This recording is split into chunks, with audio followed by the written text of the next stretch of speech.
questions. Good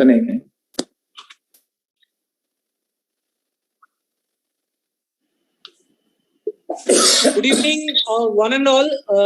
I am welcoming everybody in this once again delightful evening. Once again, academic extravaganza from Pune Psychiatric Society, a branch of Indian Psychiatric Society. And once again, it will be an academic extravaganza. More or less, it will be an academic chapter for all the people, for the caregiver, and for the general populations also. This is be a really addition in our knowledge, and as well as for the practical perspective. The topic has been chosen in such a wise way, which is very much perspective and pertinent in this today's scenario of the pandemic. Last 1 year, we have faced the situation wherever the most of the people has been confined to their house, and the digital media becomes their prima facie for the interaction for anybody. Personification and digital interface always have a difference, and there are increased number of mental health issues has been arised. So today's topics will be the mental health issues in definitely the children and teens who have been affected in a most way. So whenever this program starts from the Pune Psychiatric Society, I try to correlate any of the things which I have got in the very nearby future times. So I want to start up the program with a mind teaser that the present, all the doctors you are present here and all the caregivers, I will say one incident happens just last week with me. I am very frightened about this Holi and everything. From my childhood, I have never, if somebody put color on my face, I immediately goes and like a OCD patient, I wipe it off. So I was just looking from my balcony in my society downstairs. Near about 50 people was playing Holi. Lots of teenage people was there. Lots of adult was there. Nobody was concerned about the recent increasing trend of corona, as if it was looking that corona has gone away. They were just compensating the last year loss of Holi. Nobody has said that some precaution is required. So this is one aspect. So these aspects I would request all the doctors to take up. Another one aspect has just shaken up me, that 2 to 3 children, they were having the gun-shaped boomer of the water jet, and they were approaching one to another person that I will kill you, I will kill you. And whenever they are spraying the jet of the colors, and they said, you are gone, you have been killed. So I was just, it is really a mind boggler to me. I was just discussing with my wife that what type of trend is happening into the society, that this killing with the water jet and nobody is concerned. So today's topics is really an eye-opener, and really the stalwarts of psychiatry are there. Please guide us, sir and madam, that what way we can guide our next generation, that is the teen and the children. So with that introduction itself, I will shift my session to our coordinator of this program, Dr. Madhumita Bale, madam. Madam, please. Good evening, everybody, and I welcome you all, dear friends, all those who have joined us for this very important session on child and adolescent mental health. The Pune Psychiatric Association and the Indian Psychiatric Society Pune branch this year decided to create more public awareness about positive mental health and the issues of mental health which the general population needs to know. This is a third program for public awareness. The aim of this program is that people should know and be aware of the different factors that affect our mental health, to recognize the mental health related issues at the earliest, and then take appropriate guidance from appropriate mental health personnel. Mental health issues these days are increasing, as we all know. We see, hear, experience many incidences of mental health disturbances. So we need to know this great impact that these mental health disturbances can have on the life of an individual, of the family, and the loss that it creates to the society in general also. Living today, friends, in this era mechanization and this fast-paced life is not as simple as our life was a few decades ago. Environmental stressors have been increasing, and the vulnerability of a person to fall to mental health disturbance is also increasing. Our children are growing in this stressful world, and though we can say that the children of today are born smart, but their life is more filled with stressors. That is what is the picture. The future of our mankind is depends on our children, and therefore we must give utmost importance to their complete well-being. By complete well-being, I mean physical, emotional, mental, and social well-being. Parents perfectly cater to the essentials of the physical growth of a child, but it is very equally or even more important to cater to the emotional needs of our children. It is very important to change our parenting styles and our mentoring styles at every stage of their growth. Believe me, dear friends, that for our children also, teenage adolescence is not a very smooth period. They go through a lot of hardship. Identity crisis comes up where they have to really evolve and learn a lot of things. So we need to understand, as parents and as their mentors and as their teachers, we need to understand them more closely, to support them and guide them lovingly in a very appropriate manner. Childhood, teenage, adolescence are the most wonderful years of one's life, and to our children also we have to provide the right environment, more so emotionally, as our child passes through these stages, so that he can grow up with more courage, more confidence, and this will help him evolve as a wholesome personality. So a lot of responsibility today lies with parents and teachers. What can we do? We are going to know today through our first esteemed speaker, Dr. Arvind Panchanadikar sir, who is a senior psychiatrist in Pune, and he deals with child and adolescents, and he is going to guide us and make us understand the journey of growth of our teenagers and the contribution that as parents and teachers we can make. Dr. Kishore Guzar sir, our second esteemed speaker, will give us information on actually what are the mental health disturbances that children can face during these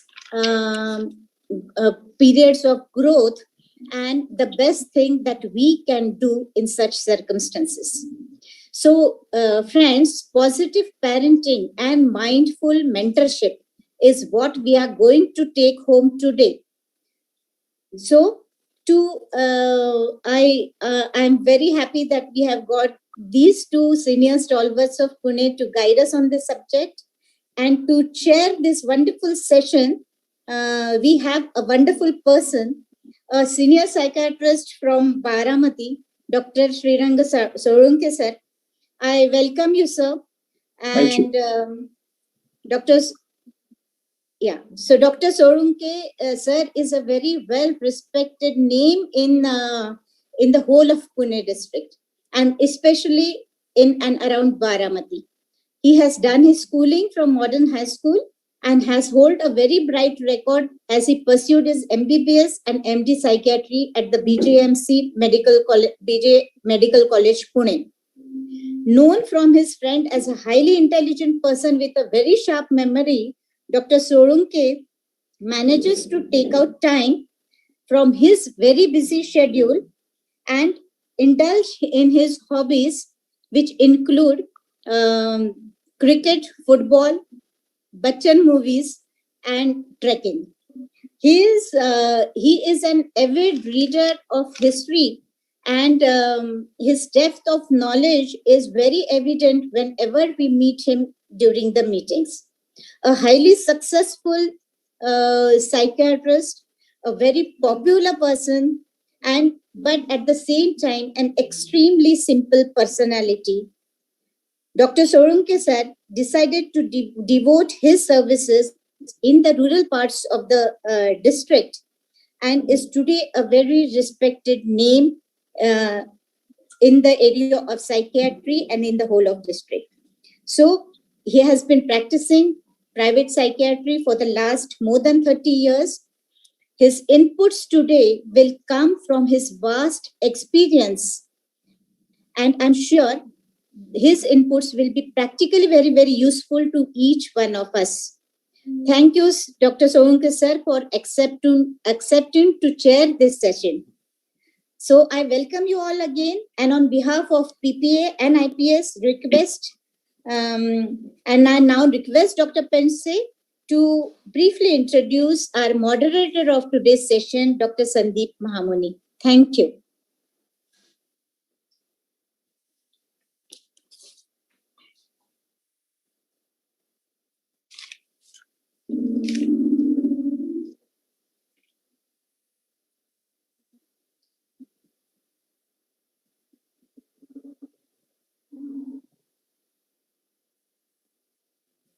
I think without wasting much time, we will go ahead.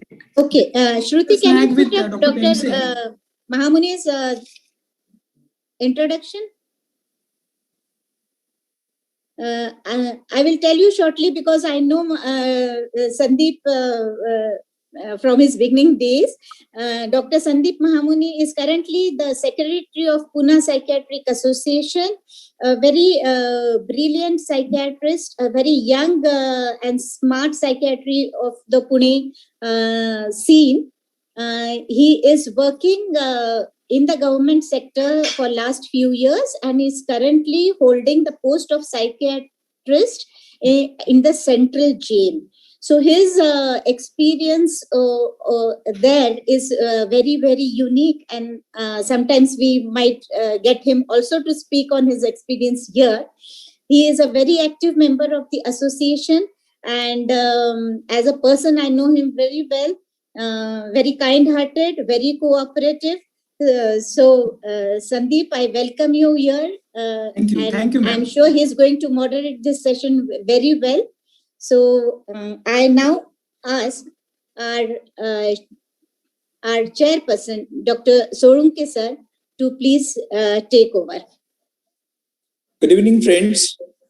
I am thankful for all the good words spoken about me by Dr. Madhumita. She also happens to be my friend's wife, that is Dr. Raju Bahale.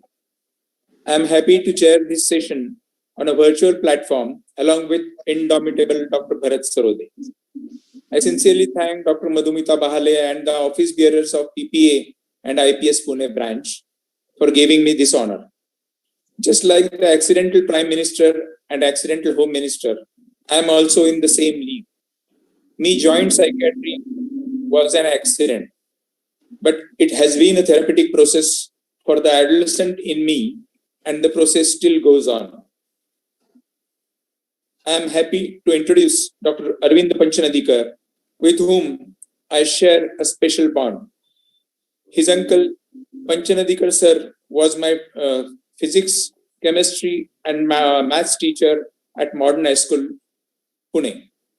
Dr. Arvind, or Pancha, the nickname with which many of us call him, he has been an excellent clinical and academic psychiatrist. His CV, which I will read out, speaks volumes about his achievements. Now, I'll just go through his CV. He has done his MBBS, DPM, and MD in psychiatry. He is currently associated with KEM Hospital, Pune as child psychiatrist. He has completed Diploma in Child Psychology, DPM, at University of Leeds, United Kingdom. He is practicing clinical psychiatrist since 1996. He has worked in the UK with NHS as an consultant psychiatrist in various fields, from child psychiatry, geriatric psychiatry, and regular adult psychiatry as well. In private practice in Pune, he is attached to Bharati Vidyapit Hospital as a child psychiatrist, along with child guidance, child development and guidance clinic. He is eloquent orator and has expressed his views in Times of India article named Youth Battle Depression Amidst Competition, published in June 2004. He has expressed his views in the Indian Express article named Simmering Discontent Between LGBTQ Members and Parents, Leading to Crisis Cases. It was published in December 2020. He spoke on emotional fitness and mental health on online forum UNHID, organized by Niche Advocacy Foundation, Pune, in May 2020. Probably I will also need help of him. With this brief introduction, I will hand over the proceeding to Pancha or Dr. Arvind Panchanadikar. Prior to this, Dr. Bharat may like to add a few words about him. Bharat, kindly do so. Sir, Dr. Bharat Sarodi has been unable to join us. Okay. So, So let's start with the session now. And over to you, Arvind. Thank you, Dr. Solke. And again, thanks for the lovely introduction.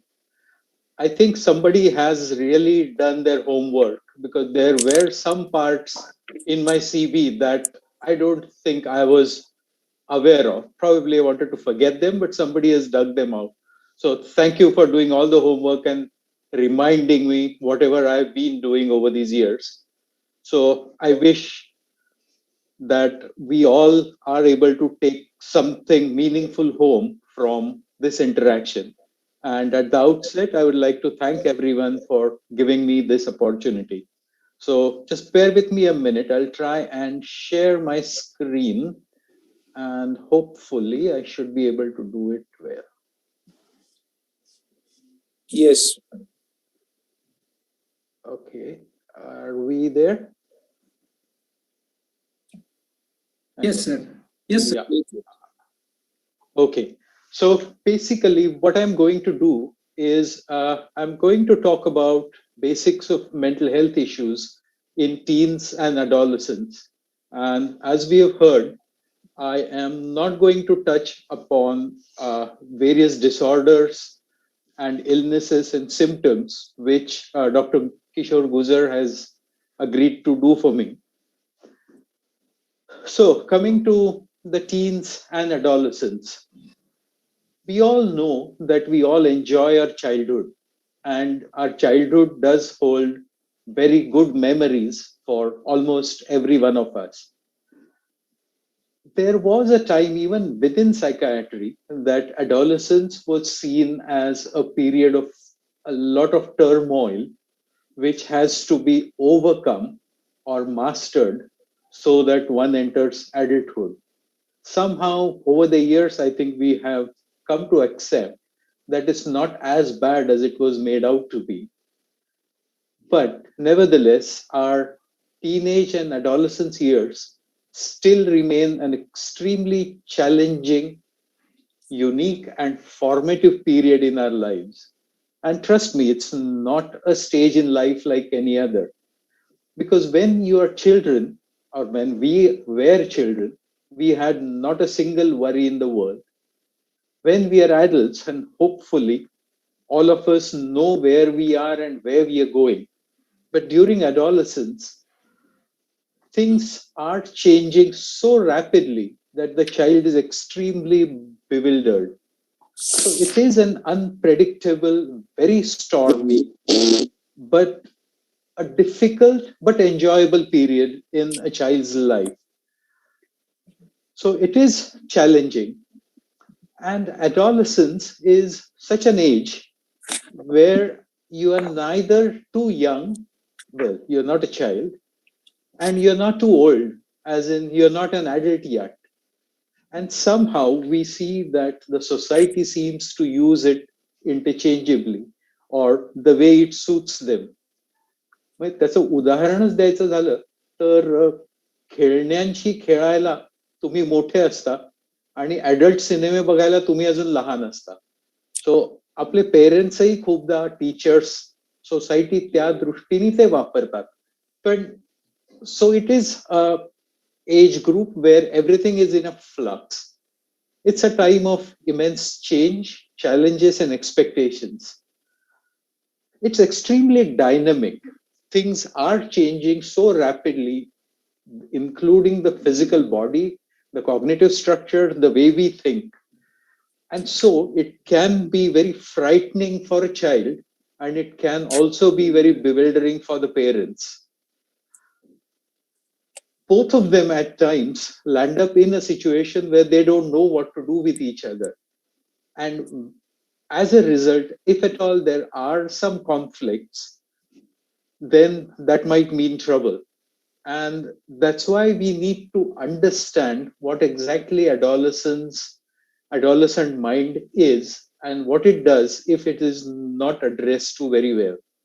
And why do we need to do that is because about 16% of the global health burden for that age is down to the mental health issues in teen and adolescents.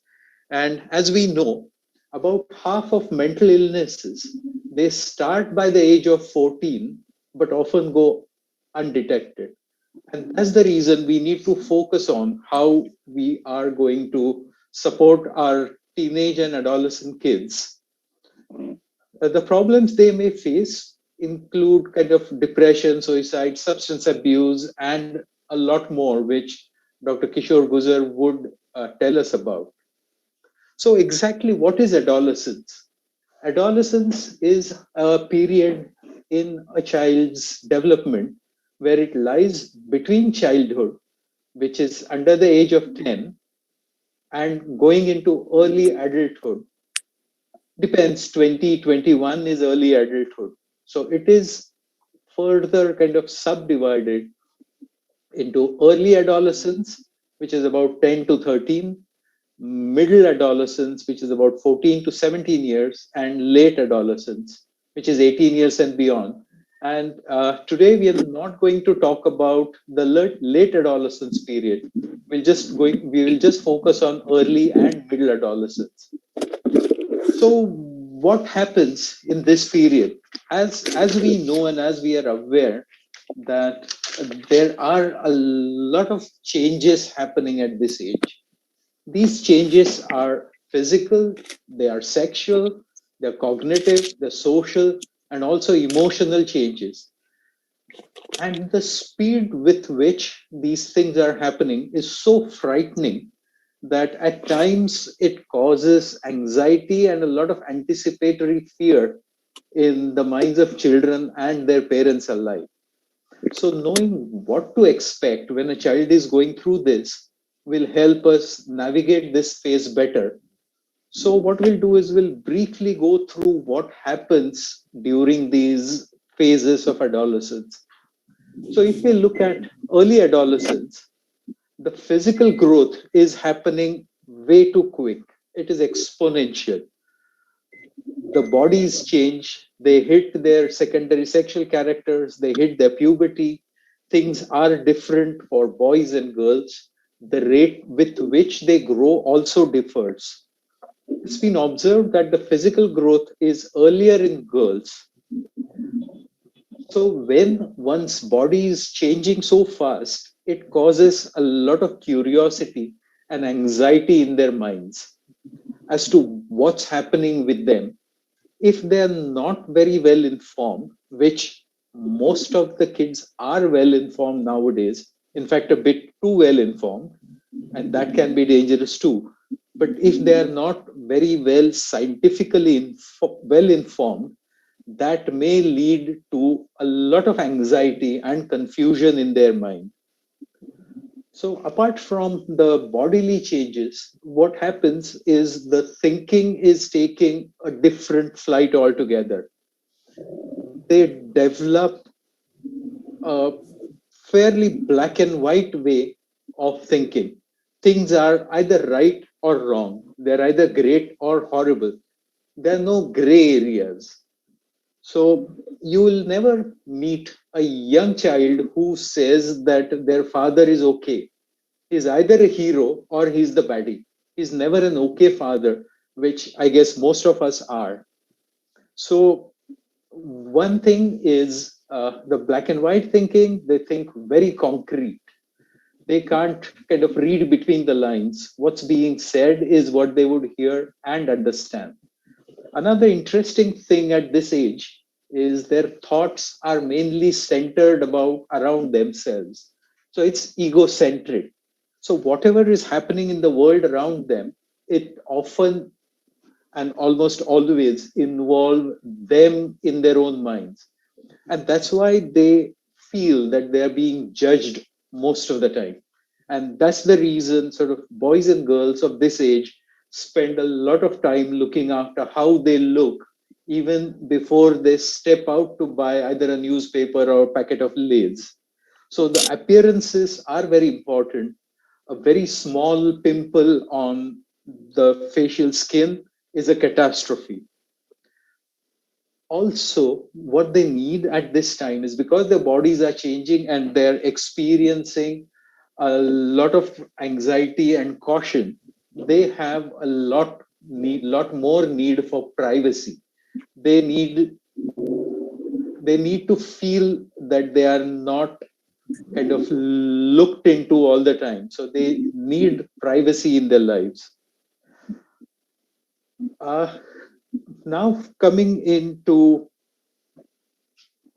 middle childhood, what happens there is as the child grows sort of beyond the age of 13 or so, the physical changes continue at the same rate or even a little more faster.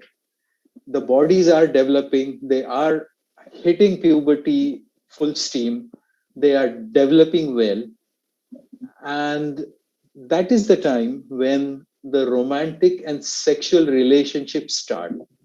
They start exploring their sexual identity. We'll talk about sort of gender identity, sexual orientation a bit later. Interestingly, what happens here is now they are able to think in an abstract way and see the overall picture, but they fail to apply it in their real life. So what's happening in there is they know when you tell them a concept, but they are unable to fathom as to how it can be or should be used in real life. So if you see again, these changes in terms of their bodies and their cognitive functioning, they are causing a lot of anxiety to them. So what happens is as the child is growing up, the child goes through phases of uh, developmental crisis or conflicts. As the child grows up and as they are becoming more and more egocentric, they start forming a concept of their individuality. They feel and they know that they are someone special. They want to move away from the family, not physically, but emotionally and otherwise also. But they are not cognitively strong enough to do that. So the first conflict that arises is sort of individuality versus independence, because the parents don't trust them, and for right reasons, to go out on their own, but they want to do it. The second crisis arises from wanting to have the freedom to do whatever they want to do because they feel that they are grown up, they're grown enough, and they can, in their words, handle themselves. But because of their cognitive abilities, or kind of because they're still developing their cognitive abilities, they may not always be extremely responsible to handle that. Again, from egocentrism appears this conflict about cooperation. They know that the world, not in an autistic way, but the world kind of rotates around them, but they want to be included in a group for plays or going out for a meal. So cooperating with peers with feeling that I'm important is again one of the conflicts. Exerting authority on their peers is a little easier, but when they try and do that within the family, it becomes difficult. competing with peers over common goals, may it be studies, may it be sports, may it be the affection of teachers or relationships, again leads to a lot of conflict.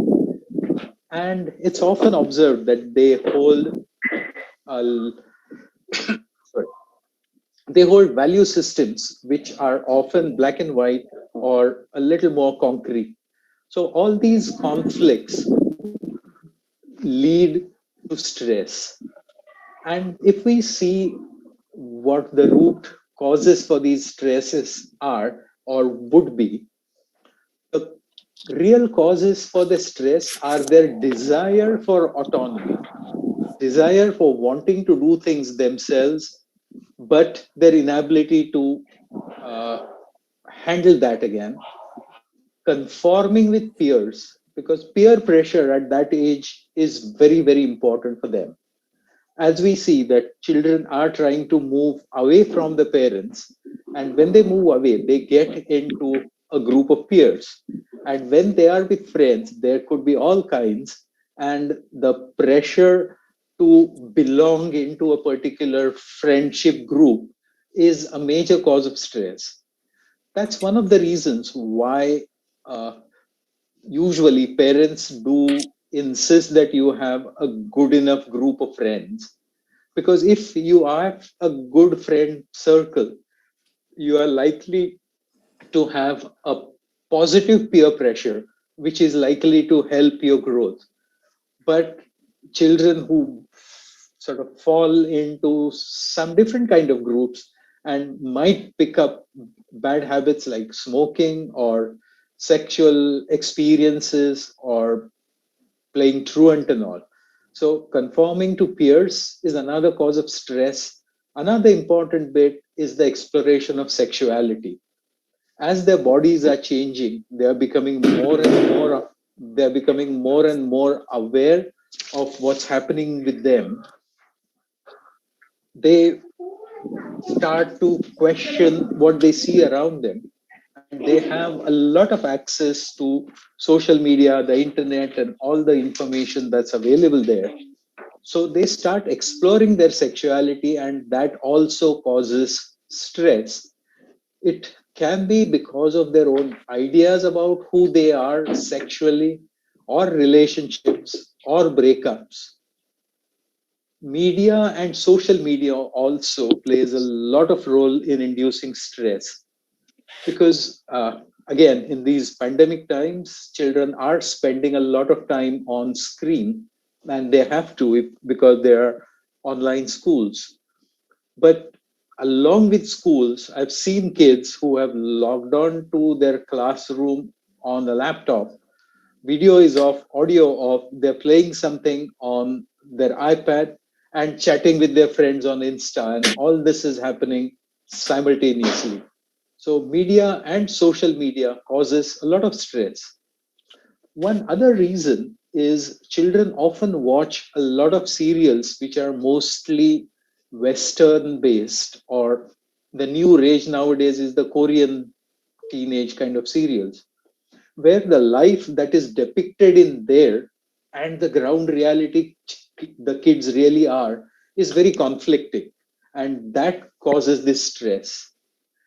And other factor is the quality of family life and the support that they get. In some unfortunate cases where there could be family violence like parental bullying or harsh parental styles, the children may suffer and might lead to stress. These are the factors where these were the factors which cause stress. But what really protects children from the stress? No rocket science. It's all what we have been told and we have been telling our children all these years is a healthy sleep pattern. Currently, the youngsters, their sleep cycle has gone for a toss, but having a good 7, 8, 9 hours sleep when you should be sleeping, which is the night time when the lights are out, some form of regular exercise, at least 5 days in a week, developing coping and problem solving styles. There are some there are some parents who are so involved or maybe over involved in parenting their children that they jump in and try and solve or sort out a lot of quarrels, the interpersonal squabbles between friends. It leaves their kids unable to learn how to deal with their own issues. So, allowing your child to be able to cope and solve age appropriate problems is another major protective factor. Good interpersonal skills, being able to speak to first the peers and the adults alike in a way that it doesn't cause a lot of conflict. Also, being able to take criticism and give back one if you are at a suffering end. And I don't mean bullying, but in a healthier way. So, good interpersonal skill is something that protects kids from further mental health issues. Another important thing is learning to manage your own emotions. Every time a child falls down or gets hurt physically or emotionally, if parents are to jump in and help them console, it's not going to help them. It's not going to help the kids for sure. So we have to allow children to be able to manage their own emotions in a healthier way. And that happens only when we, as parents and teachers or the mentors, are able to do it ourselves. If we are the ones who end up blurting profanities or bad words when something wrong happens, or if we are the ones who end up shouting and sort of fisting the car dashboard when somebody cuts you across, the kids are not going to learn to manage emotions. So it is a huge responsibility on us to be able to do it. When we've seen all this, what is it that we need to look for that would tell us that maybe something is not right? And as psychiatrists, we are very uh, conversant with these factors. I'll just briefly go through them. Is when a child starts sleeping too much, or maybe sleeping a little less, there's lack of interest in pleasure. When the child is staying alone, spending time on their own, there is decline in academic performance, there is weight loss or appetite loss, or maybe they're eating a bit more. There's irritability, anger, aggressiveness, other behavioral issues like addictions, mood changes, suicidal ideation, and self harm. Again, very important. Self harm, actual self harm, or even ideas of self harm, and physical symptoms that are medically unexplained, like pain in abdomen or headache or a tinnitus for which there is no obvious reason found. So, what to do when the child reports these symptoms, or when we see this, or maybe we don't want our child to get into these emotional issues? So, as parents and teachers and mentors, we need to learn to respect their opinion, help them solve their problems, respect their need for privacy.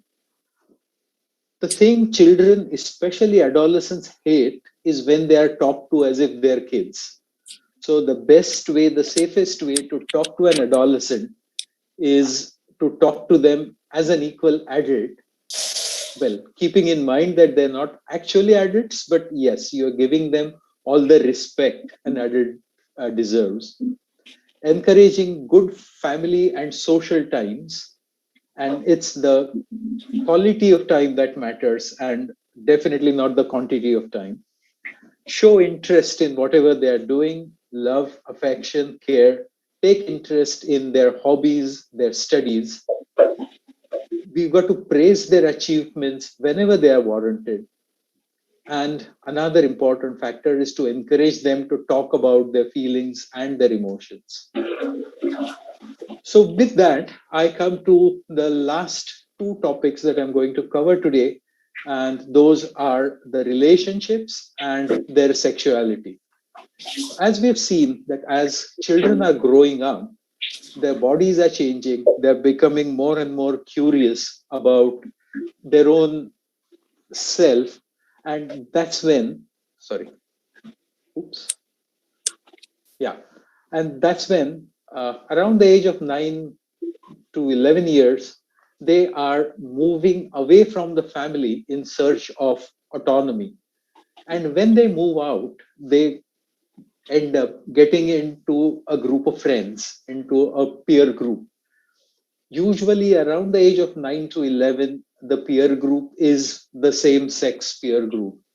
But when they get slightly older, or between the age of about 10 or 14, it becomes a mixed gender group, which can lead into a romantic relationship. Not always, but it can also, at a slightly later age, it can get into a sexual relationship.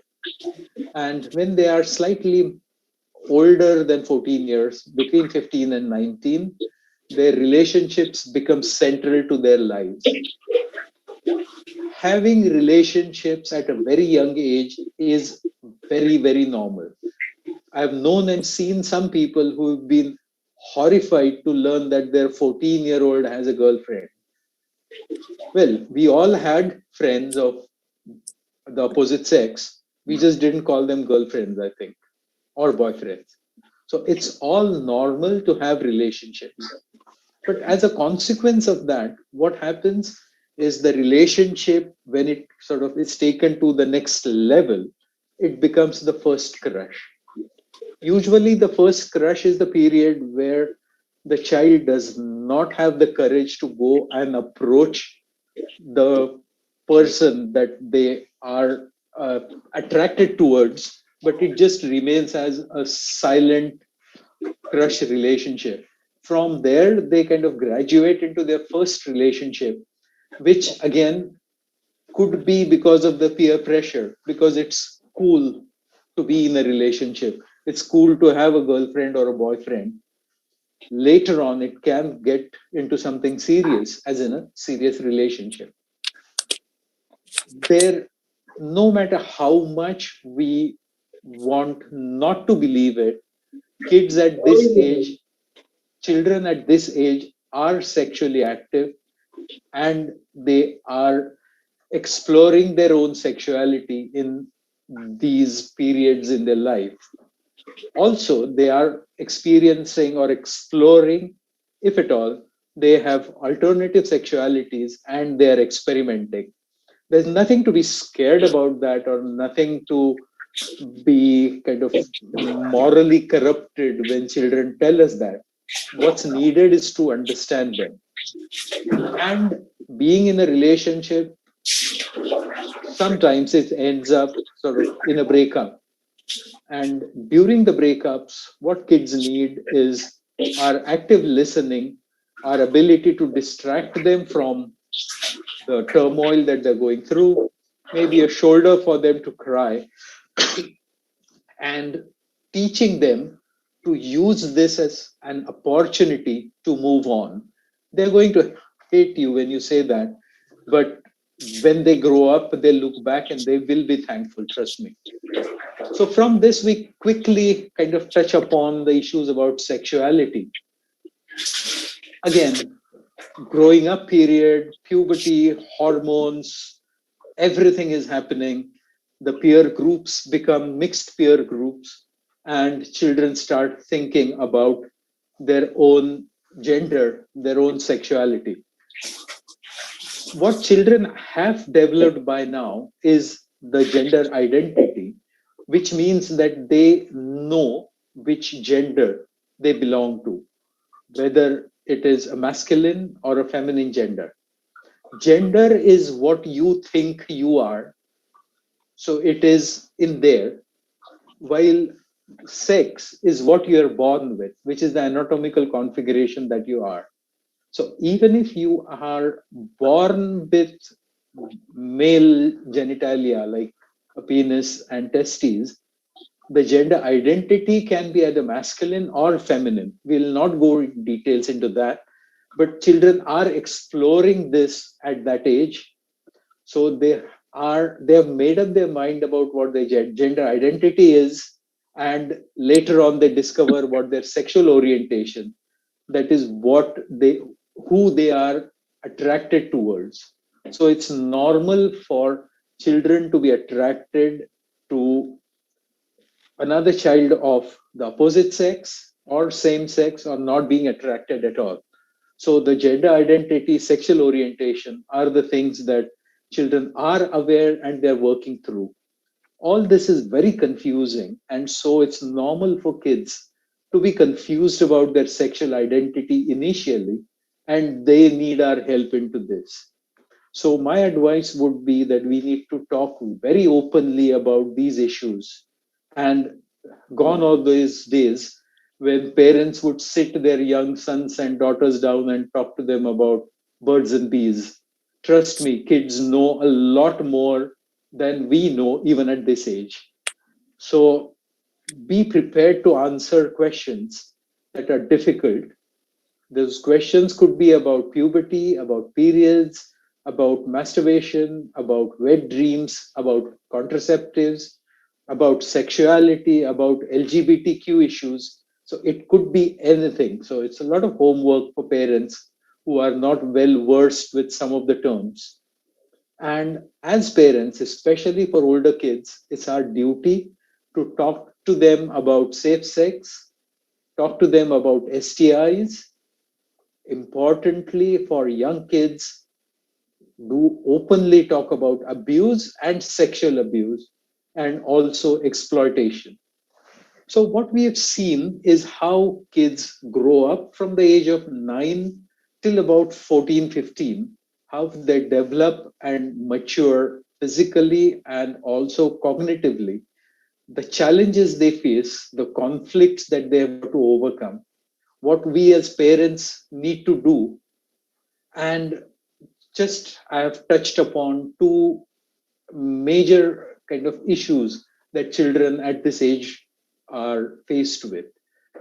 What we'll take it from here now is to look at what are the mental health issues that children at this age experience, and I guess Dr. Kishore Guzar is going to do that.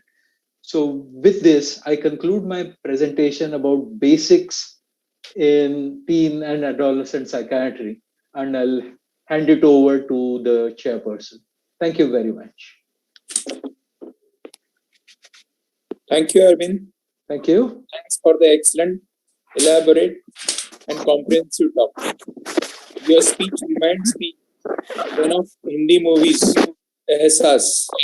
It was screened around 1981-82 and was soon forgotten. But this movie's titled song itself expressed the agony and issues of teens and adolescents. The line I will recall, जो न छोटे हैं न बड़े, बड़ी मुश्किल में वो पड़े, उनकी मुश्किलों का एहसास नहीं, उनके लिए वक्त किसी के पास नहीं. So that is the problem. These line depicts the turbulent phase called adolescence.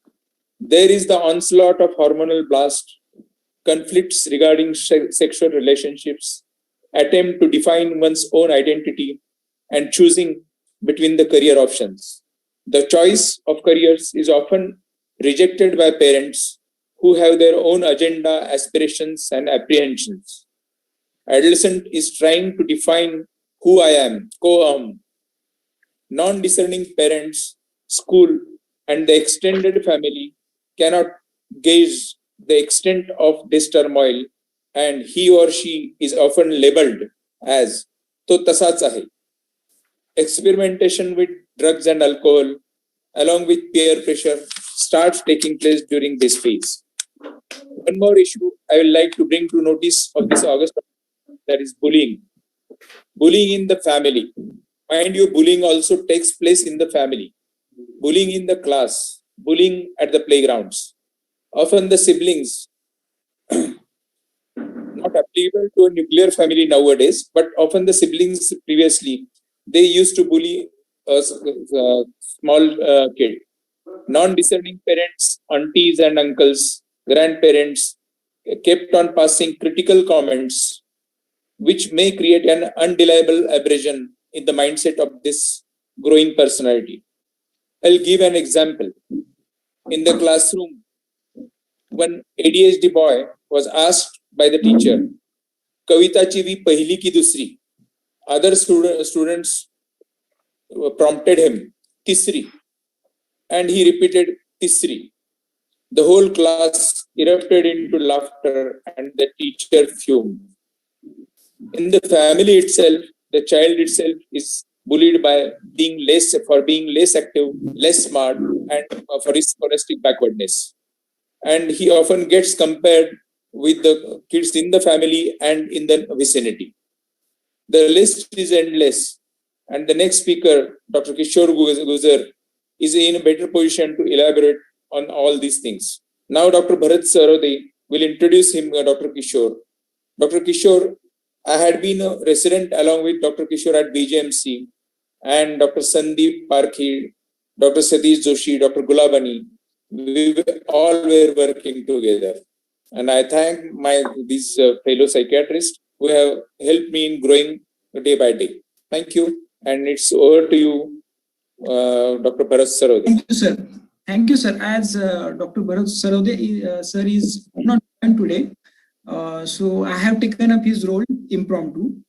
So we have come to the second part of our today's webinar, and Dr. Kishore Gujar sir is going to talk on commonly experienced mental health issues in children and its management. So Dr. Kishore Gujar sir, let me introduce him first. Gujar sir is a president of Indian Association of Children and Adolescent Mental Health. He has done a course in child and adolescent psychiatry and mentally handicapped at Nimans, Bangalore. He is a consultant adult and child psychiatrist at Dinanath Mangeshkar Hospital, Pune. He has been a deputy medical superintendent of YCM Hospital in PCMC in past. He is a psychiatrist and in charge child guidance center at YCM Hospital PCMC. He was past president of IPS Western Zonal Branch and also a central council member of Indian Psychiatric Society. He is an executive council member of Indian Association of Child and Adolescent Mental Health. He was organizing secretary of 66th NSIPS, which was held in 2014 in Pune. And he has organized various workshops for parents and teachers, and he has presented various papers, symposia, workshop in zonal, national, and international conferences. So over to you, Gujar sir. Thank you. Good evening, everybody. At outset, I must thank Office Bearer of Indian Psychiatric Society, Pune Branch and Pune Psychiatrists Association, led by Dr. Bahale Madam, Dr. Jyoti Prakash, Sandeep Mahamuni, and Karnage. I also want to congratulate them starting such an initiative, a fantastic initiative, community awareness initiative. And I wish them grand success in future for that initiative.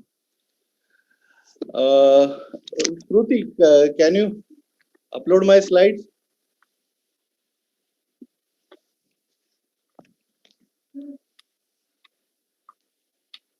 Okay. Before I start my presentation, I would like to discuss with you few points related to COVID-19. COVID-19 pandemic and lockdown to curtail its spread affected child and adolescent population all over the world enormously. They were housebound and they were victims of the domestic violence. There were no peer interactions over the almost 1 year. There's no external sports activity, And on contrary to that, they were exposed to digital platform for the sake of learning, but simultaneously it added complication of those who are vulnerable developing internet addictions. And those were already receiving a therapy for the mental health issues. Their mental health issues worsened during this pandemic, and vast majority who were normal, they also suffered because of this pandemic. With this, I would like to go for my presentation. Next slide, please. I'm going to cover this topic. Next slide. I will just brief whatever the adolescence patient I faced over the couple of years back. One 11-year-old boy presented with long-standing stomach pain, vomiting, following chickenpox infection recently happened, and subsequently noted anxiety and depressive features during our interrogation. 16-year-old boy presented with deliberate self-harm by cutting his wrist, which was associated with substance use disorder recently started and aggressive episodes multiple times. There was a 14-year-old girl raped by a group of people, followed by fearful dreams, stomach pain, depression. Then another 15-year boy presented with irritability, self-blame, crying spell, suicidal thoughts, following knowing his seropositive, that is HIV positive status. And lastly, 13-year-old girl with childhood neurotic traits presented with episodic headache and unconsciousness, and further probing exhibited depressive and anxiety features. Next slide, please. Next slide.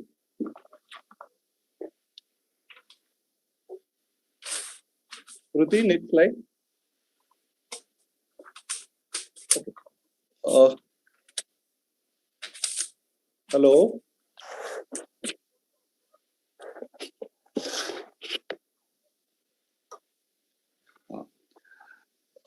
This is a international data. 20% of children and adolescents from age 9 to 17 have diagnosable mental health disorders during this period. And 9 to 13%, almost 10% children met the definition of the serious emotional disorder that limits their ability to function at home, at school, and at community. And 5% experience extreme functional impairment. And over and above, as estimated, 70% of those identified are not getting the mental health treatment they need. This is Western data. You can imagine what must be the percentage of those suffering from not identified, not received therapy in our context. The estimates suggest that 40% of young people are in a bad educational shape and therefore will fail to fulfill their promise. Next slide, please. Next slide.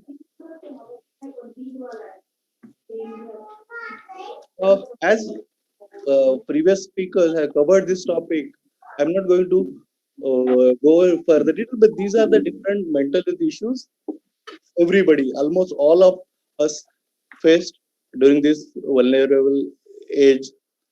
Next slide. We'll start with anxiety disorder, which is very common in the early childhood and adolescence period. Most of the early children in the early primary school, they have many specific phobia, like fear, they persistent excessive fear when exposed to specific object or environment. And there is excessive anxiety on exposure, and they try to avoid such an object or environment.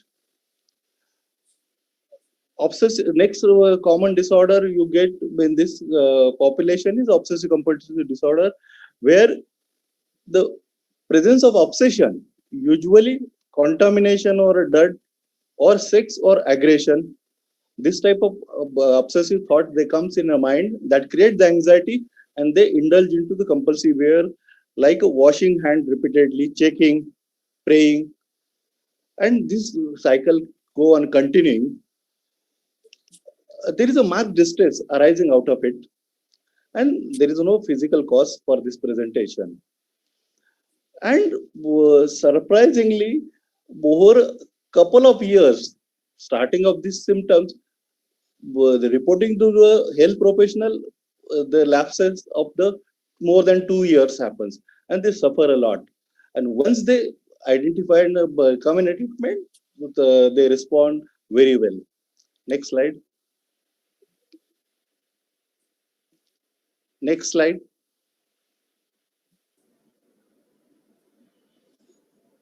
Shruti. Separation anxiety is quite common in early childhood. It is focused excessive anxiety concerning separation from those individual to whom they are very much attached, usually mother. Anxiety may take following forms like unrealistic fear of harm to the beloved. They will leave and will not return. Persistent refusal to go to school. Unable to sleep without attachment figure. Inappropriate fear of being alone and repeated nightmares and separation. Stomachache and bodily complaint. Next slide, please.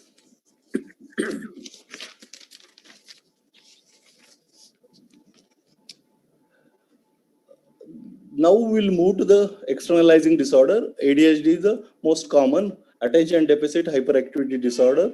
Why do you need to know ADHD? Because it is quite common. Almost 5 to 10% school-going children and adolescents have this disorder. This can be very serious in a certain group of patient, and it can persist long period, even in adulthood, subsequently also. And it is very stigmatizing those who are undergoing this disorder. And best part of it is treatable. If it is identified earlier stages and proper therapy instituted, such a child subsequently lead almost normal life. To diagnose it, onset should be before the 12 years of the age. Earlier it was 7 years. Recently, diagnosis system modified it and it made it 12 years before onset to diagnose it.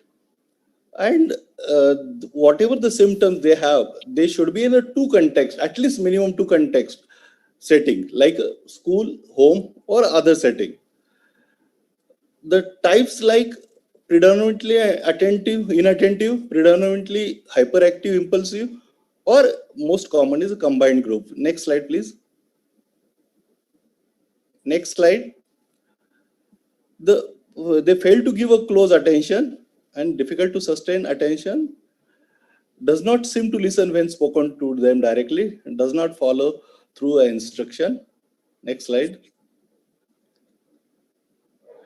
Often on the go, continuously moving, often talks excessively, often blurts out answers before question completed, has difficulty awaiting turn, interrupts and intrudes others. Next slide.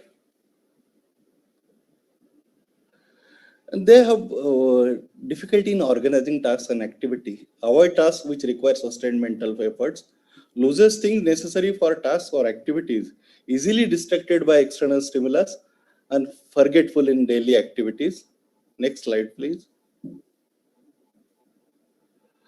While treating this patient, to monitor their progress on the therapy, we involve the parents and teachers, and we give this corners abbreviated rating scale and ask them to monitor it regularly. Based on that, we take the decision, modification of the therapy, completion of the therapy, or initiation of the therapy. Next slide, please. Oppositional defiant disorder is the first type of this problem occurs in early childhood. That is just before the 5 years. The child has difficulty complying with adults' rules, deliberately annoys others, very argumentative. It is not caused by any other disorder. Behavior more than expected for their developmental age. Some age in 3 years, 4 years, sometimes it is accepted, but if it remain prolonged and too severe, then it is disorder. There is a loss of temper, blames other, irritable, angry, resentful, spiteful, vindictive to others. Behavior has to be there for at least 6 months continuously, then only we can diagnose. and it affects all aspects of the life, like social, academic, occupational. Next slide, please. This is the last externalizing disorder, which is a severest form of the externalizing disorder, where escalating pattern of aggression towards animal, people, or property. Violation of parental rules prior to age of 13, they should be there to diagnose it. Behavior necessitating or resulting in a police activity or notices. Truancy is the commonest form of the presentation. Running away from the home for a couple of days. Physical cruelty to animals, people, lying, deceitful, lack of guilt, no remorse. Next slide, please. This is I'm presenting a developmental trajectory of the antisocial behavior. At the earliest, as I mentioned earlier, before the age of 5 years, the oppositional and defined behavior starts. Temperament is difficult, and because of which there is adjustment problem blamed by parents, disliked by siblings, and next up to 3 years they get into fight with the peers, because of which they are rejected by peers, that create the low self-esteem, and next the 3 years up to 11 years they hard to control, poor school achievement, and start blaming others for their misfortune.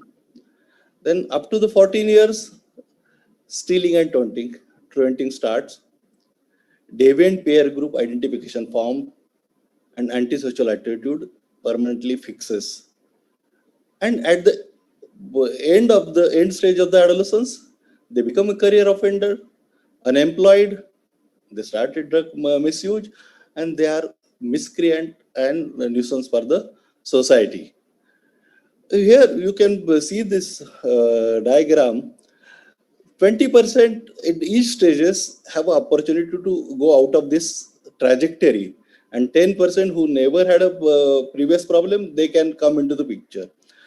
We will see at the end of therapy intervention how we can address this strategy by simple strategy like a parent management training.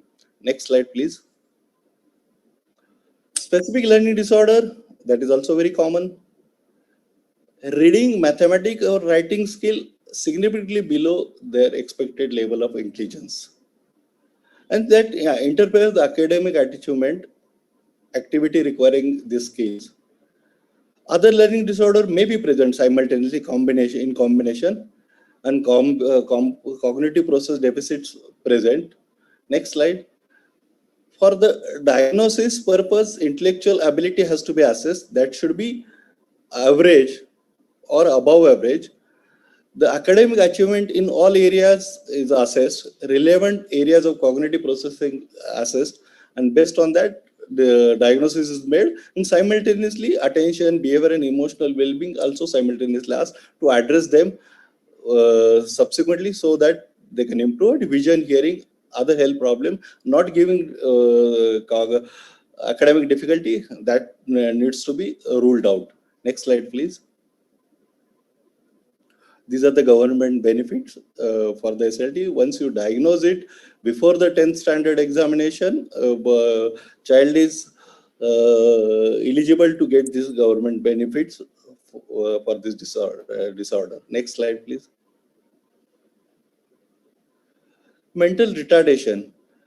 This sub-average intellectual functioning, IQ less than 70, and impairment in adaptive functioning, at least two areas, following two areas, then only we consider mental retardation. With the Sarva Shiksha Abhiyan, most of the teachers are handling this population in their school setting, not only mild mental retardation. Next slide, please. Major chunk is a mild mental retardation, and profound mental is just 1%, 80% mild mental retardation, and borderline intellectual functioning. If the teacher properly understand them and encourage and nurture them, they develop them as per their potentials. If they are not properly understood, not properly trained, next slide, please. their whatever the potential, whatever their capacity, whatever their limitation, they cannot progress further.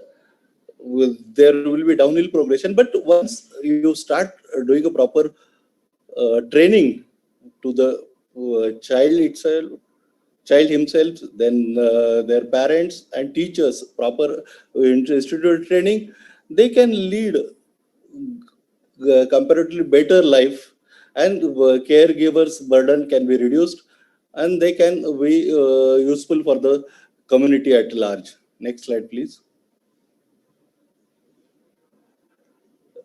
The triad of impairment in autism. This is, as we have seen, mental retardation. There is a global impairment in all spheres of the intellectual functions.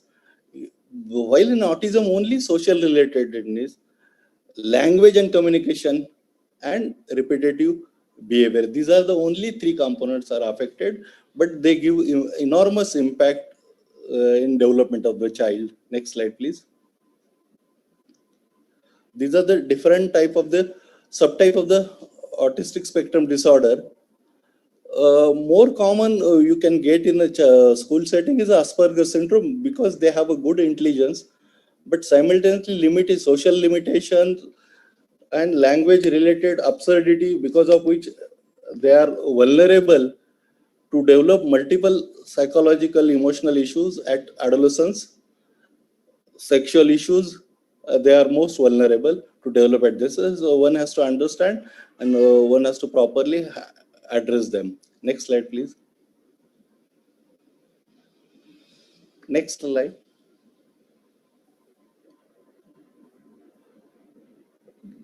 For diagnosing person is having autistic spectrum disorder or not, the earliest, if at age of 1 year there is no babbling, no pointing, or no any other gesture, or at age of 16 months, no single words spoken by the child, or at age of 2 years, no two words spontaneous phrases, no echolalic, but spontaneous phrases are there, or proper development occurs and subsequently child loses the language and social skill at any stage.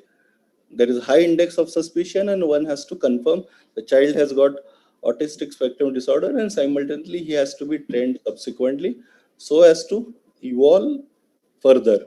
Next slide, please.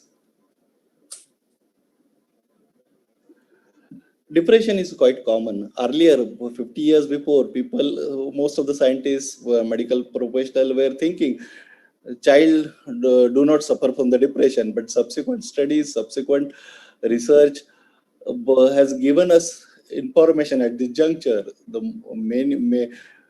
substantial number of the children suffers from the depression, and significant number of the adolescents suffer from the depression in that stage of their life. The depression can be classified unipolar, bipolar, depending on what presentation they have. We are not going to go in detail, but severity, mild, moderate, severe, depend its severity. Based on that, what type of therapy we want to institute, that decision will be taken on the severity of the depression. Next slide, please. Next slide. These are the screening for depressive symptoms. The simple.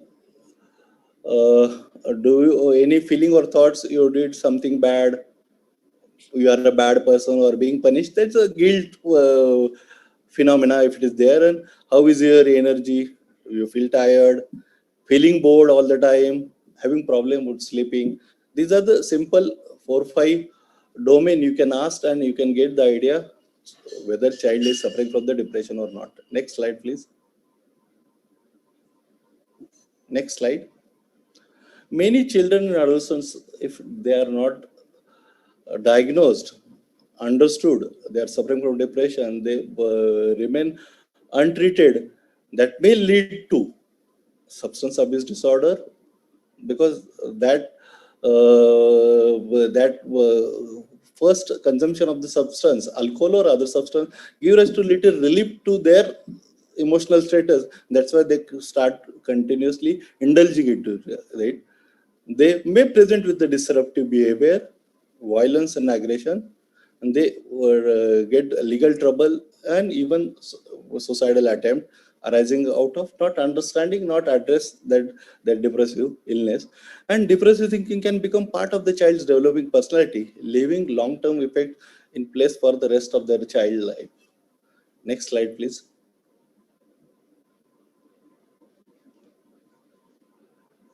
I'm going to briefly talk about the various intervention we usually employ for the managing the child and adolescent client. I'm going to cover a little bit more detail parent behavioral motivation training. Others I'm not going to cover. There are multiple intervention required, including support system, support group, referral, occupational therapy, remedial education, play therapy, and all this. Next slide. The parenting is the essence of the child therapy. The primary intervention goal for any parenting program is improve parent-child relationship, reduce negative, coercive, and violent discipline practices, teach parents effective non-violent parenting practices, and secondary intervention goals. Because of the parenting difficulty, there is a lot of stress, depression, anxiety in parent. That will this technique will help them to reduce that, increase parental confidence and competence in dealing with the children's problematic behavior, and that reduce the violence toward the children. Next slide, please. The parent management training, this is a simple method. They can be utilized with brainstorming session with the parents. Being a parent is the most important job in the world, but it isn't always easy. Next slide. The parent management training, parent management is referred to treatment procedure in which parents are trained to alter their child's behavior at home. Next slide. These are the disorder, whatever we have seen, all these disorder can be managed with the parent management training. Their behavior can be modified, manageable, become manageable by simple technique. Next slide. First part of the parent management training is praise and reward, encourage a child for everyday behavior. Explain the parent need for praise. Don't be cross too long. Many of the children, many of the parents in our culture are reluctant to praise the child. Why I should praise? It is their duty to do their work. But we have to coach the parent. There are many resistance, but subsequently we can get rid of their resistance, and we can use the reward chart for the parent also, by showing the praising the encouraging the child. Next part of the parent. Next slide. Second component of the parent management training, ignoring the behavior which can you ignore, like a harmless behavior you can ignore. By attending every small minute behavior of the child, you are indirectly encouraging, reinforcing that behavior. If you develop the habit of ignoring certain behavior, automatically that behavior decreases. This is a simple behavioral principles. Ignoring means just avoiding discussion, avoiding eye contact, turning away from the child, but staying in the room to monitor the child. Next slide. Last component of this behavior, whatever behavior you just cannot control by ignoring, you can utilize this strategy of time out from the positive reinforcement. Put the child in a boring place. Usually I recommend it corner of the room facing wall. And for previously agreed reason, for whatever behavior, for short time, 1 minute per child's age, child must be calm at the end of the timeout, and time for the adult to calm down too. These are the simple technique. These are the three techniques almost address most of the problematic behavior in the children and adolescents. Next slide, please. These are the social skills need to be trained most of the children in early stages of their life. Next slide. Next slide. But if you do not have a social skill, then there are a lot many problems, and because of which lot many conflict is going on. And hence, next slide please. These are the simple social skill in training module. Good sportsmanship should be introduced, accepting consequences of his or others' behavior, little bit assertiveness training, ignoring provocation, problem solving, and recognizing and dealing with the feelings of oneself and the others. Next slide. Next slide. The life skill education program is very important. 8th, 9th, 10th standard student, this concept should be introduced like a critical thinking, creative thinking, encouraged, promoted, decision making and problem solving, communication skill and interpersonal relationship, coping with emotion and stress, and understanding self and empathy. There are different module for the workshop module to train the adolescents for this different type of behavior, so that they can become a better person, better adjusted, positive, happy person in their subsequent life, if they are having this life skill required for negotiation in their career, relationship, further relationship. Next slide.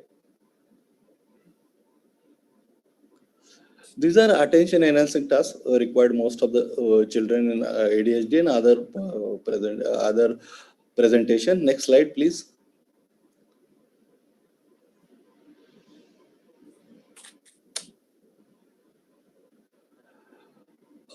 I'm not going to go in a detail of substance use disorder, but this I'm just introducing screening adolescent substance use problem. This is a craft questionnaire applicable for the Western, but we can also use.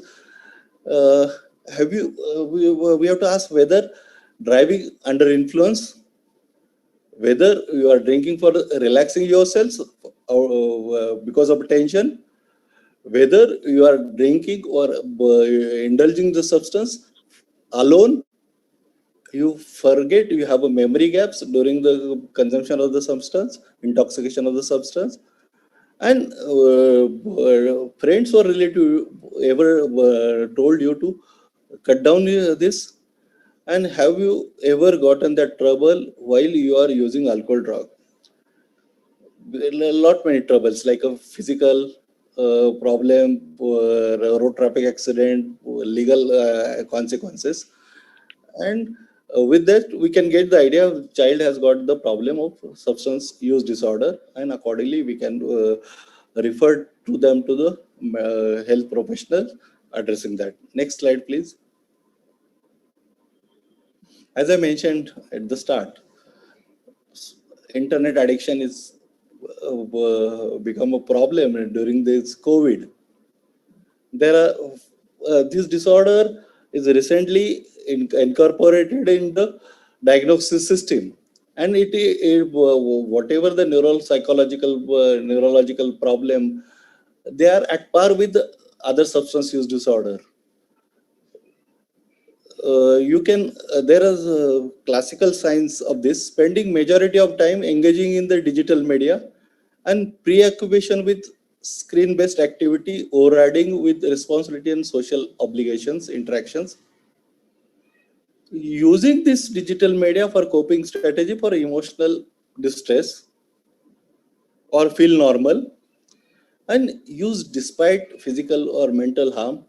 There's a drop in the grade, poor performance, concentration difficulty, having problem to stop it despite wanting to cut down it, and experiencing irritability, depressive symptoms when not using, when questioned about time spent online. And we have seen reported in the media suicidal attempts, suicidal death arising out of not child is not allowed to use a mobile phone, not acknowledging or minimizing or hiding the extent of the problem. And there is a fatigue. And if you find the child after exposure to social media, there is a distress, there is a emotional disturbances, then it is a right time to take a professional help to address this addiction. Next slide, please. Next slide.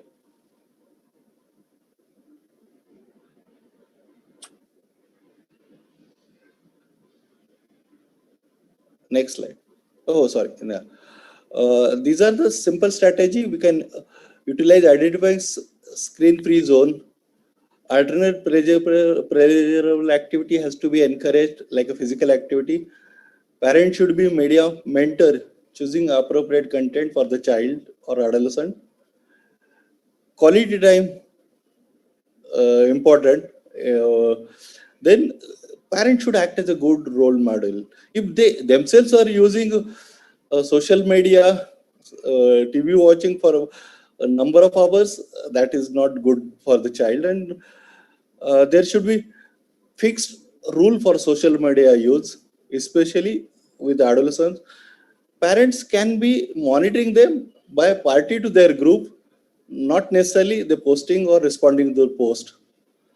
And teaching safety rules by instructing not to share any personal information on the social media and encouraging privacy setting. Screen time duration calculator, this type of apparatus can be used. Media content blocking and filtering strategy can be employed, and there are different sites mentioned in this slide that can be used for this purpose. Next slide, please.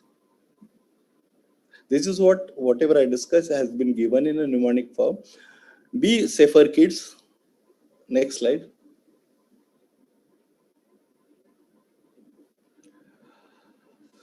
During the Suicide Prevention Day, there was an interview taken by the media person, and that was represented in the that day newspaper. Their reason I noted during that period is unrealistic parental expectation create the pressure on the child. There is a continuous disintegration of the joint family and family becoming a nuclear. At a time, single parents is there. Both parents are working. They do not have a time, but they have a lot of money and they can monetarily support the child. Because of which child is overprotected, over pampered. He become a demanding, and there is a no frustration tolerance is evolved in the child because of this all these factors. And at the adolescence or subsequently at the time of working, they are exposed with a difficult situation and under stress, they commit the suicide. These are the different reasons. And simple strategy I can suggest it's improving family communication. Train the child from the childhood, tolerate the frustration. Quality time has to be there, as mentioned by my previous speaker.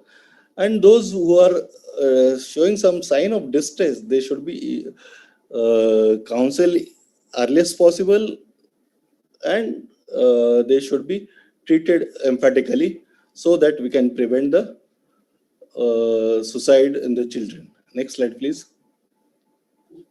This was criminal tendency I mentioned earlier. These are the different factors leading to the conductive problem. Next slide, please. Well, as our previous speaker just touched on this topic, child sexual abuse. This is quite common in government records. Also, more than 50% children suffer from this, and basically, these are the signs, different signs of the suspicion of the child has been exposed to abuse. And recently, last 7-8 years, there is a strong law has been passed, enacted, and everybody should take the help of that.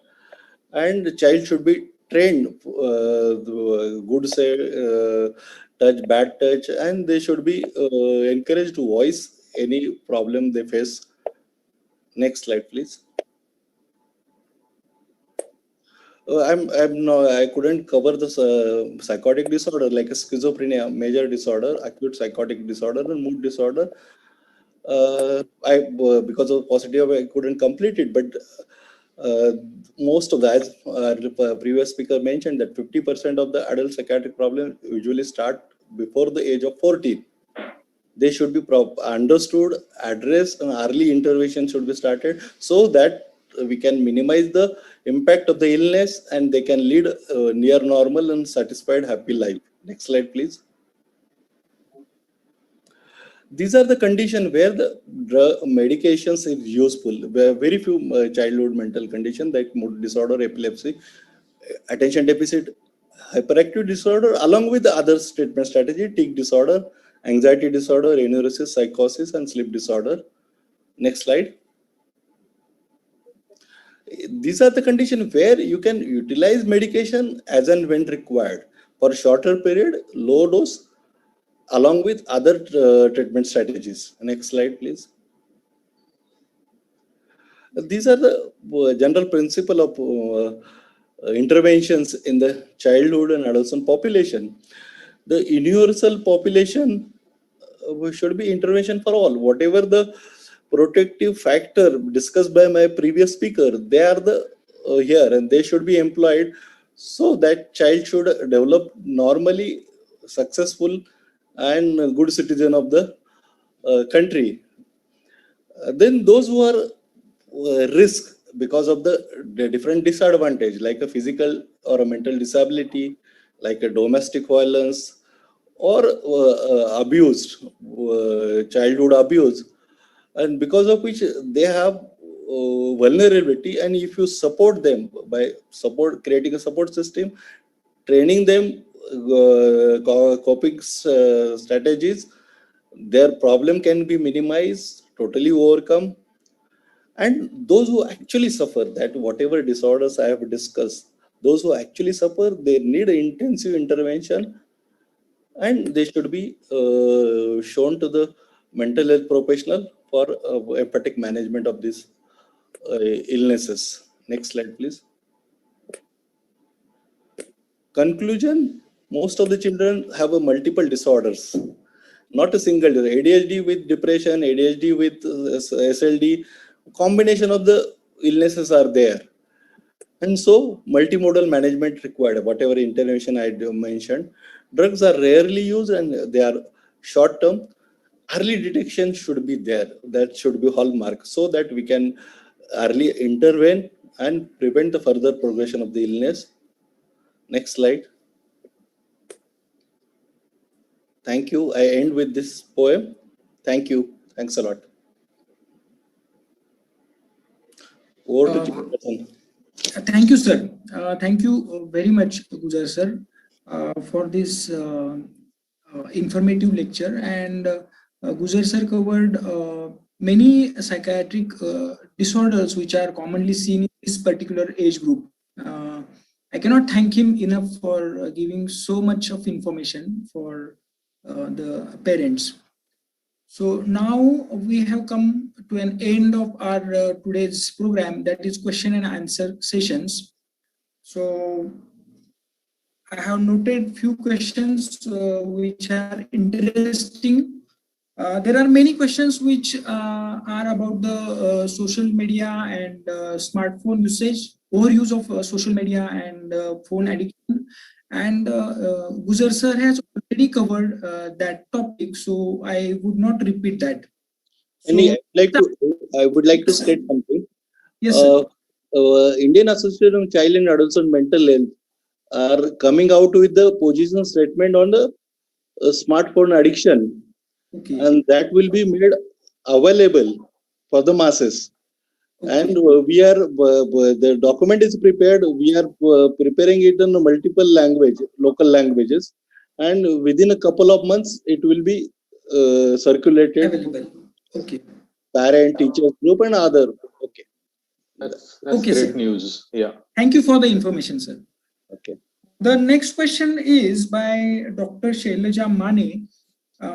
She asks how to convince parents to consult a psychiatrist for mental health issue of teens, because many times these parents, they are hesitant to consult a psychiatrist.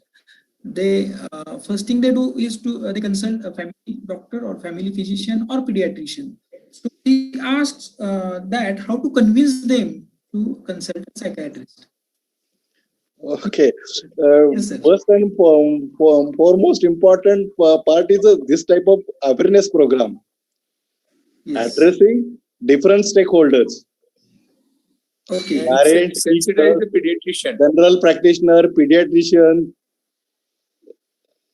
Okay. Once the pediatricians are sensitized, they will refer such cases to Okay, psychiatrists. sir. Okay. Okay. The second part of our question is what can they do as an initial part of management? You know, pharmacological management, uh, the pediatricians or physician. What can they do till the time they reach psychiatrist? Ideally, Can I? should not be done. Yeah, can I answer that? Yes, sir. Yes, sir. I think Yes, if we are talking about psychopharmacology, and as psychiatrists, I can say that we know it better. Sorry, if there are any pediatrician friends, I beg your pardon, but psychopharmacology, I think, should be left to the psychiatrist. The role for pediatricians in mental health is to promote healthy lifestyles, be aware of the red flags, be aware when to refer a patient for further help. But having said that, I've seen quite a few children being put on God knows how many medicines by whoever in doses that I just can't imagine. So, first thing that I usually end up doing is taking kids off all the meds and then sort of judicially starting them on a minimum dose of what I think they require. So, I think psychopharmacology is better left to us than Okay, sir. any other stakeholders. Okay. I'd like Thank to you, put a sir. question to Dr. Kishore Guzar. Sandeep, Yes, sir.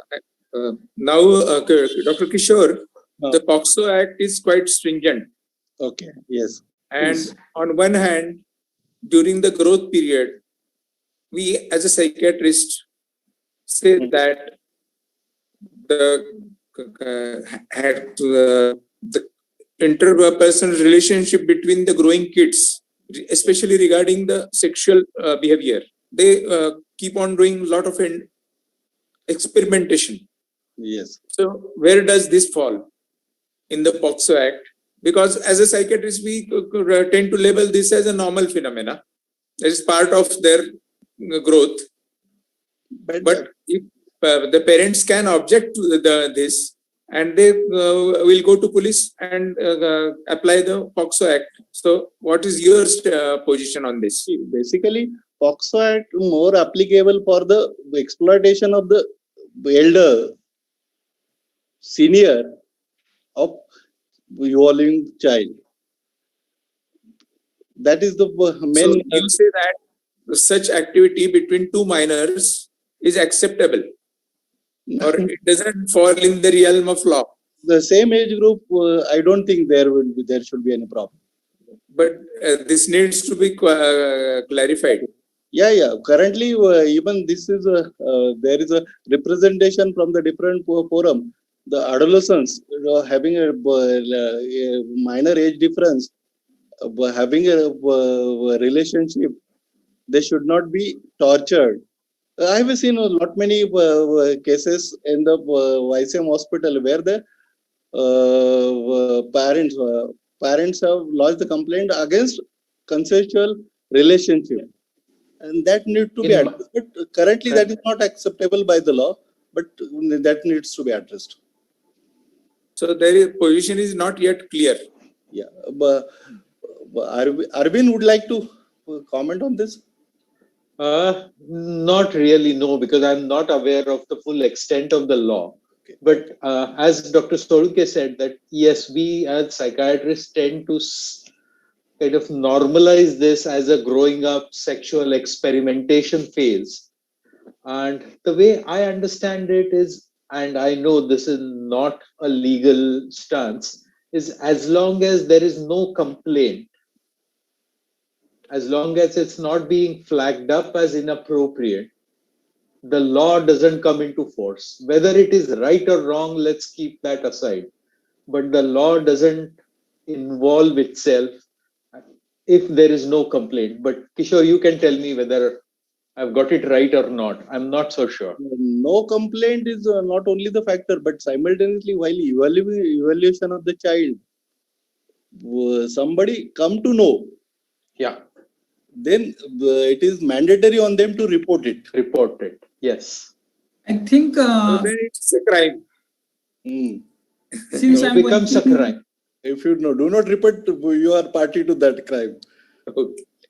I think focus should be more on the education, sex education, counseling of those minor kids who are involved in such activities. So focus should be more on education, counseling. Yes. I think, yeah. Dr. Arvind, Yeah, there's one more question for you. please. Does the globalization and widespread use of internet has ironed out the differences between the Western and Eastern adolescent cultures as such regarding premarital sex and all those aspects? I wouldn't say it has ironed it out. It's brought some ideas closer to us when we, as the society or the family, I don't think we are ready for it. And that causes a lot of conflicts. Because Yes. what the kids see in these Western soaps and what the ground reality is completely different. And that kind of increases their conflict. So I think it's made it even more difficult for kids to adjust. So there's a lot of guilt, there's a lot of shame, there is a lot of hiding from parents and elders. So no, it hasn't ironed it out. It's made it worse, I think. Thank you. Yeah. There is one more question that is about the additional issues adolescents face when they have lost their parent, one or both parents. So, what are the additional issues which we see in those adolescents who have lost their parent? Because in this pandemic, these things are coming up, and I mean, unfortunately, many children they have lost their one or both parents. So these are the psychosocial issues which contribute to later psychopathology of those kids. That is very well accepted and proven for last 30, 40 years or more than that. So that is going to be there. So what sort of psychopathology the kid will develop, it depends on the genetic inheritance as such and the nature and nurture in the environment in which he grows. That will decide the further course of his life. At such time, there should be some societal support system which should take care of these kids. Then only the further downhill course of these individuals will be prevented.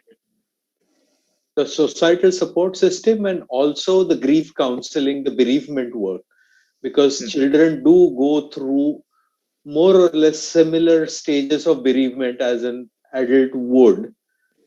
Obviously, the extent to which they spend time in one particular stage of bereavement varies depending on their age. But bereavement work, along with societal and parental support, is the thing that's needed. Okay. Yeah. Okay, sir. There is a question, interesting question by Mr. Anup.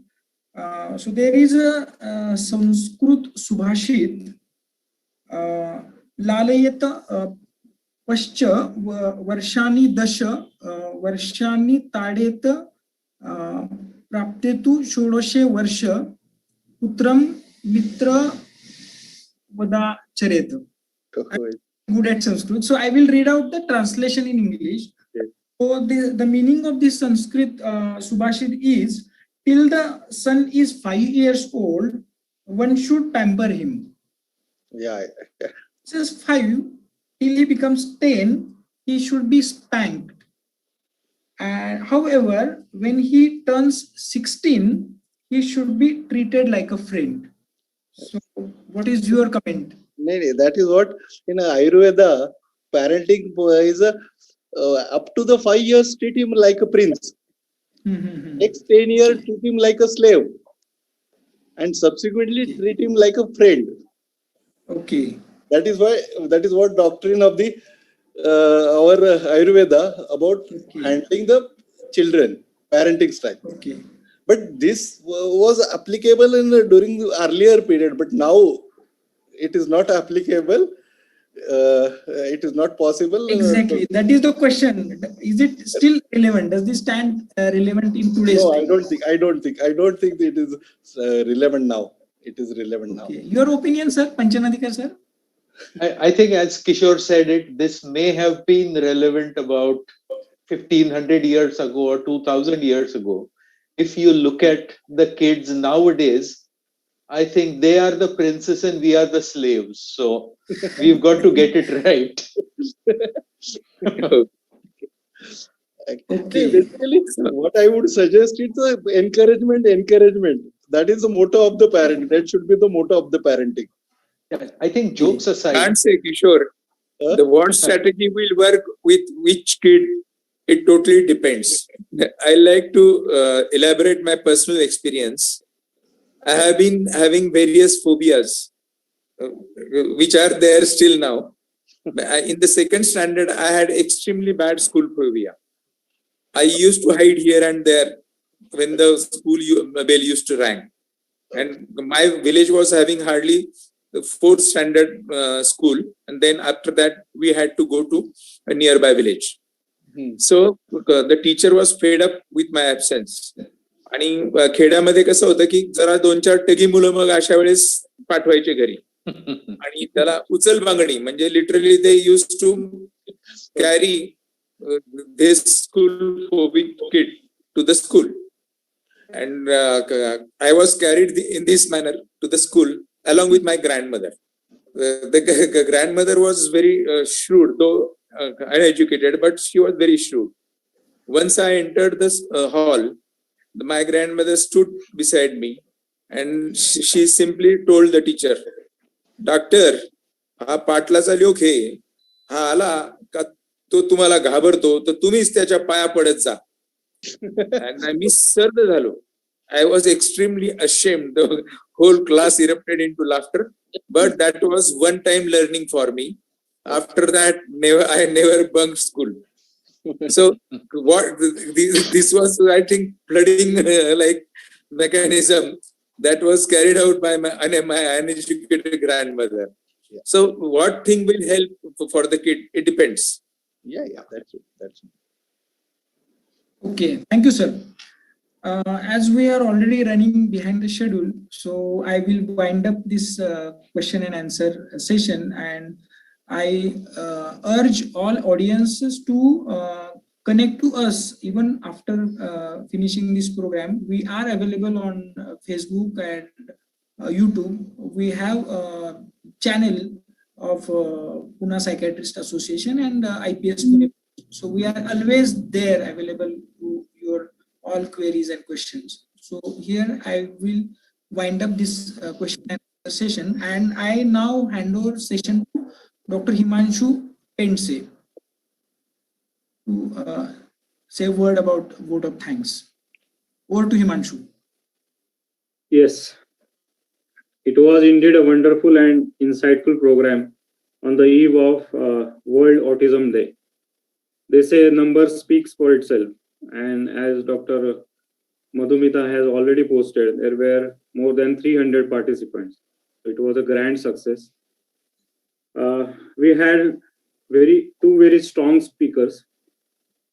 First, it is always a delight to hear Dr. Panchanadikar, and all will unanimously agree that he has given that delight today also. So thank you, sir, for your valuable time and such a illustrious sharing. Our second speaker was उनके बारे में क्या कहें, उनकी किशोरता कभी गुजरती ही नहीं. वो कल भी जवान थे, आज भी जवान है और कल भी जवान रहेंगे. क्या बात है. कि सिखाने की तड़प उसी तरह जवान रहेगी.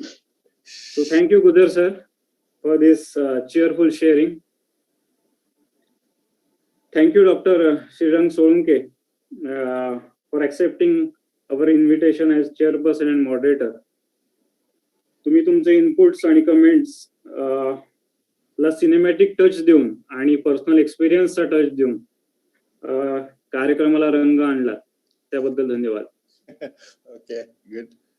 Thank you, Dr. Madhumita Bahale, President PPA, and Dr. Jyoti Prakash, President IPS Pune branch.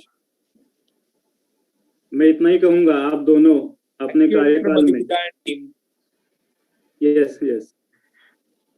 आप दोनों अपने कार्यकाल में ऐसे ही ज्ञान का प्रकाश हम तक पहुंचाने का अच्छा काम करते रहे. हम भूखे हैं उसके. Then thank you, Dr. Sandeep, Secretary PPA, Dr. Bhalchandra, Secretary IPS Pune branch, for coordinating such a wonderful and needful webinar.